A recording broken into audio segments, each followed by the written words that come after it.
जाना भी ठीक नहीं है। और एक बार हम लोग मिल चुके हैं दीपक कुमार सर से, इसके बारे में चर्चा कर चुके हैं। अब दोबारा जब हम लोग मिलेंगे तो उनसे आगे की वार्ता होगी। चूंकि उस दिन पहली मुलाकात थी 14 फरवरी को, तो हम लोग फिर प्रयास करेंगे कि शासनादेश इसके जल्द से जल्द जारी हो।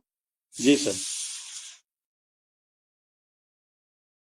विक्रम सिंह, आप ठीक कह रहे हैं कि शासनादेश जारी नहीं होगा तब तक कुछ नहीं होगा।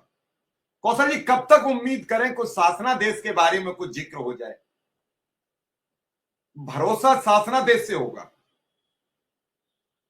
मंत्री जी ने विधानसभा में बता दिया कि हम ट्रांसफर छुट्टियों में कर देंगे। अब इसमें भी कोई छुपी राय नहीं रह गई कि अब किसी को रोज पूछना है कब होंगे ट्रांसफर। उन्होंने विधानसभा में भी बता दिया खड़े होके कि हम जिसको जहां जाना है, यह भी खुली छूट उन्होंने कहा है, वो तो रिकॉर्ड में है बयान, कि जिसे शिक्षा मित्र को जहां जाना है, अनुदेशक को जहां जाना है। विक्रम सिंह, ये बयान आप भी सुन के अपने लोगों में बताइए कि मंत्री जी ने साफ कह दिया जिस शिक्षा मित्र अनुदेशक को जहां जाना है उसे भेज देंगे हम छुट्टियों में। कौशल जी, लेकिन एक आर्डर आर्थिक समस्याओं के निदान पर होना चाहिए, वही सब कुछ है।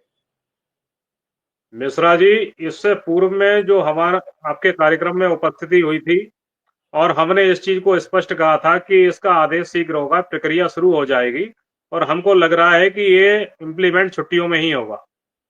आप पिछला उठा के देख लें। और इसके अलावा हमारे जिन शिक्षा मित्र साथियों ने हमको फोन करके पूछा था, उनसे भी हमने यही कहा था कि जो ट्रांसफर की व्यवस्था है विभाग द्वारा, इसको छुट्टियों में करने को कहा गया है। तो हमको ऐसा नहीं लग रहा है कि इस समय ट्रांसफर हो पाएगा, लेकिन प्रक्रिया अवश्य शुरू हो जाएगी आपकी।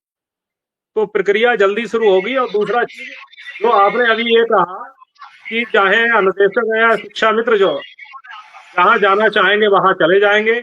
देखिए, विधानसभा में जो उन्होंने बोला है, उनका कहने का मतलब ये है कि हमारे जो पुरुष शिक्षा मित्र हैं उनको दो विकल्प मिलेंगे, या तो वो मूल विद्यालय में रहेंगे या कार्यरत विद्यालय में। दूसरा हमारी जो महिला शिक्षा मित्र हैं वो मूल विद्यालय में रह सकती हैं, वर्तमान विद्यालय में रह सकती हैं, या फिर अपने जो ससुराल का गृह जनपद है वहां अपने नजदीकी किसी विद्यालय को ले सकती हैं। तो इसी को लेके ये जो आने वाला आदेश है इसी को लेके होगा। उस जो विधानसभा में बोला है उन्होंने, उनका कहने का तात्पर्य यही था। और इसका जो आदेश है, आदेश भी हमें लग रहा है शीघ्र ही इसके लिए जो सॉफ्टवेयर वगैरह तैयार करना था, प्रक्रियाएं लगभग पूर्ण हो चुकी हैं और जल्दी आवेदन लेने का कार्य शुरू होना चाहिए, जैसा कि हमको लग रहा है। चलिए, प्रक्रिया शुरू होनी चाहिए। प्रक्रिया जब आगे बढ़ेगी तभी कुछ रास्ता खुलेगा। बात प्रक्रिया की है, बात प्रोग्राम की है, और निश्चित रूप से सबको अब लग जाना चाहिए। मुख्यमंत्री जी से भी मेरा यही अनुरोध है, सबको बांट रहे हैं हम लोग। जैसे शिक्षा मित्र संगठन के माध्यम से हम लोग प्रयास कर रहे हैं।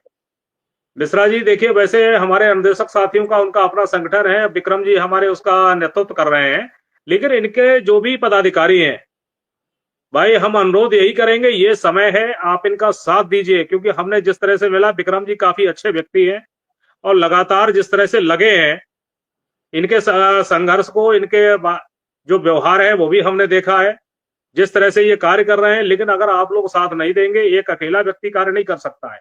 संगठन का मतलब है सामूहिक तरीके से नीचे से लेकर ऊपर तक सभी जब कार्य करते हैं तभी सफलताएं मिलती हैं।